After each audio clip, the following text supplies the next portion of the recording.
Hello everyone. Today we are here with Matthew Taylor, a business development director for 4RCargo. Hi Matthew, how are you? Hi, how you doing? Good. So how has been the experience for in the Chaka Air Cargo Forum till now? Tech is always a fantastic event to attend. It's really great to be around so many industry leaders, so many thought leaders, to hear some really interesting discussions on the plenary, especially in a place like Abu Dhabi where it's so geographically central. To have people from every corner of the earth is so valuable.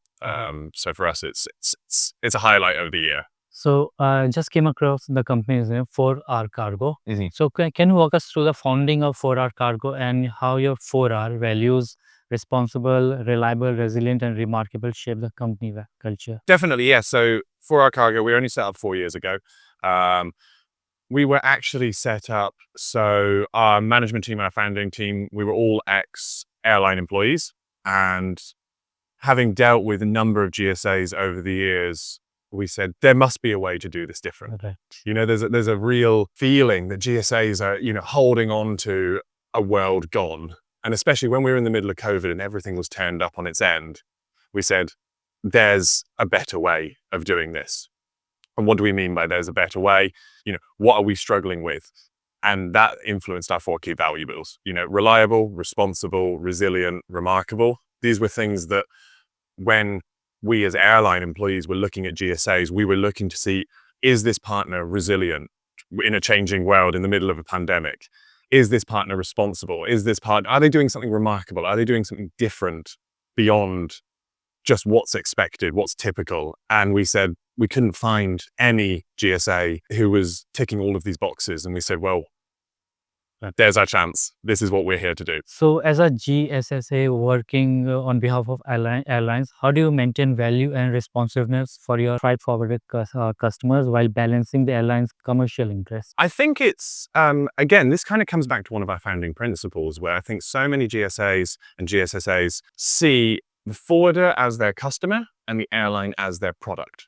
And this is something I have a real problem with, because as far as I'm concerned, the customer might like to talk to me, the forwarder might like to talk to me, but unless I have an airline behind me, I don't have very much to do, So we equally see the airline and the forwarder as customers. And this is not about who can you pull and pinch and prod to make your way. This is about saying we all understand that the three of us here round table have an interest and we can all bring different value.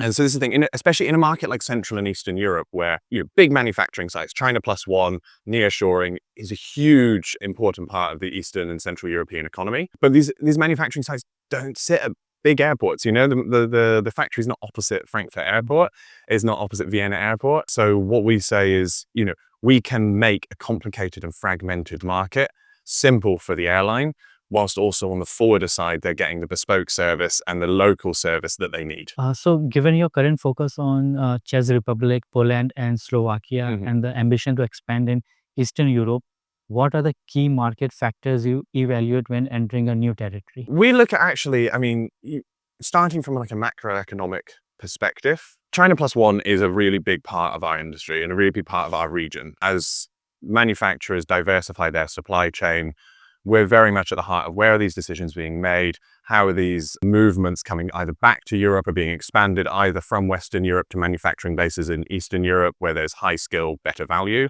or being brought back from the Far East where they have a bit more control over their own supply chain. So these are the factors which really kind of dictate our wider thinking. And then on a local level, we pride ourselves on being global thinking, but local approach. We speak to not just forwarders, we speak to shippers, we speak to manufacturers in country and in markets to say, what solutions do you have today and what can we do better? So for example, we're just about to open up the Baltic region. Baltic region obviously typically is a very small region, but realistically, it's very underrepresented. There's a lack of capacity.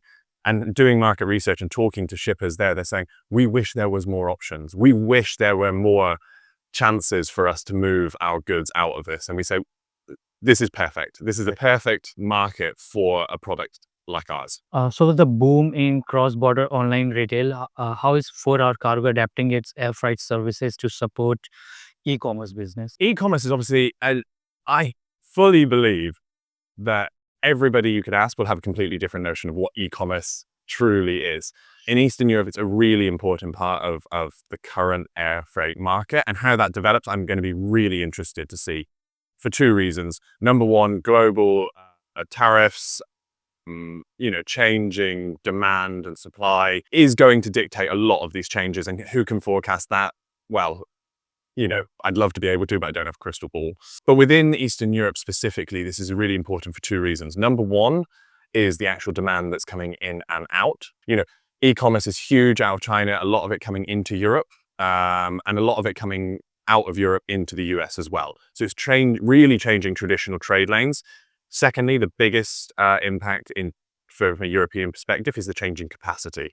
When you suddenly have Budapest airport, which have, double-digit growth year on year, every year with freighter carriers coming in, it's really changing traditional supply chains.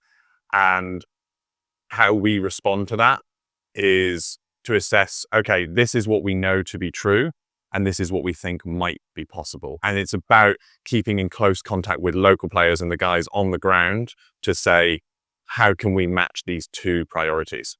So what are the key logistical bottlenecks you encounter when servicing e-commerce clients, and how do you address them? Honestly, the biggest challenge for us when dealing with e-commerce clients is the shifting sands we're working on. There was a really golden spot for e-commerce, I'd say, sort of 23, 24, where it was kind of an unknown, and it was growing and it was developing and everything was in its favor.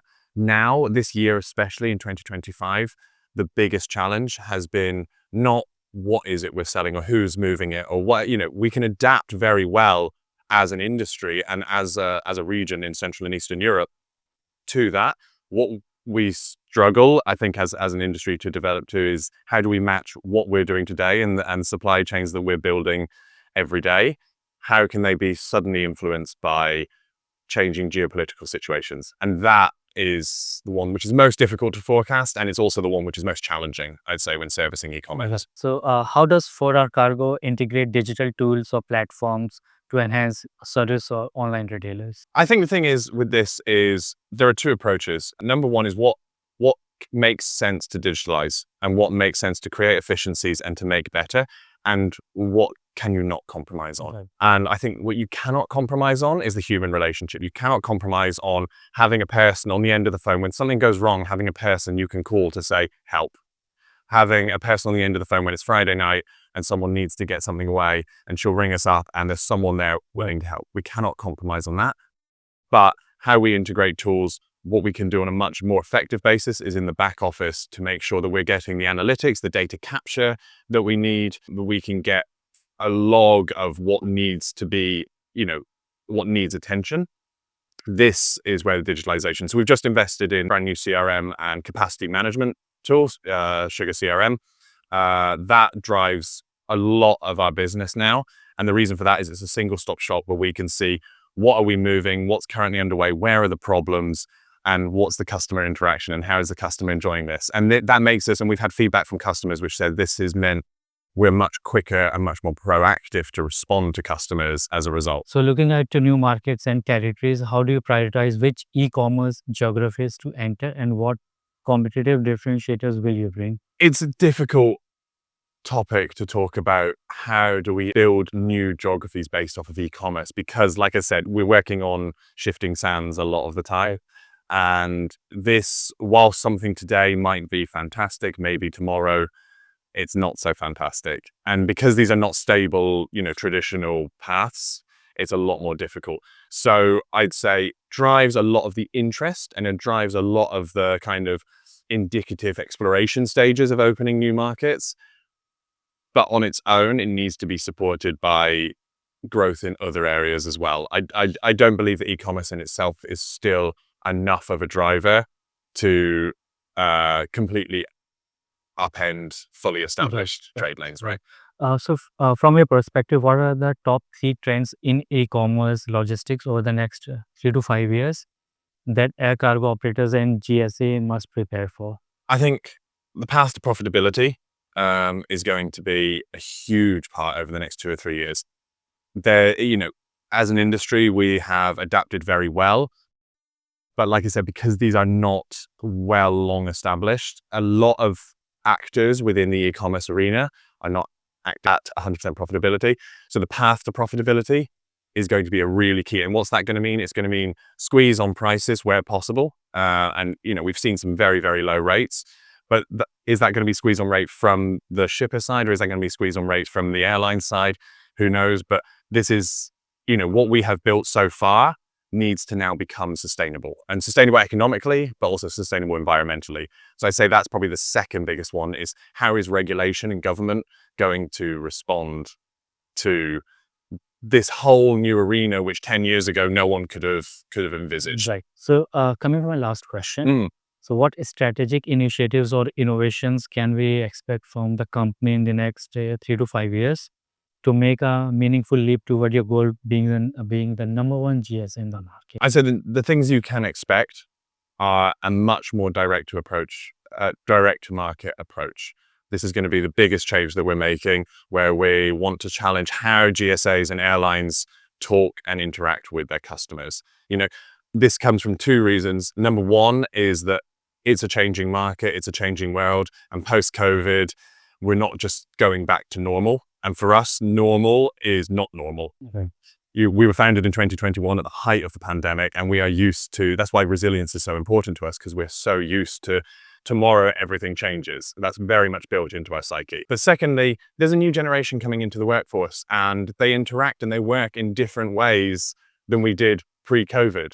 And so they expect different channels of communication. They expect quicker answers. They expect better service. And you cannot compromise your service if you want to retain your commercial excellence. The two need to be matched, which is why we're so insistent that we are a GSSA, not just a typical GSA. Right. I think that is all. Thank you so much for speaking with us. Terrific. Really enjoyed it. Thank you so much. Thank you.